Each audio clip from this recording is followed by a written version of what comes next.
skal i gang med noget chilismagning her. Det her det er en lille protestmagning mod til dig, Claus, derude.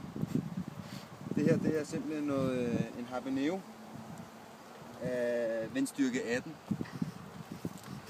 Ja.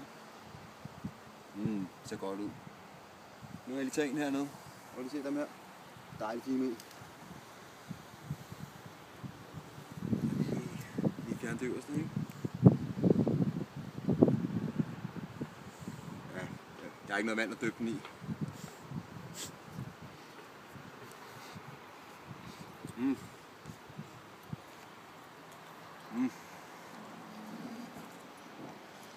er god. Den er rigtig god.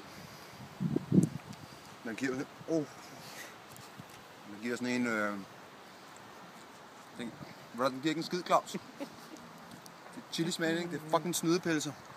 Jeg tager det som en mand. Ses.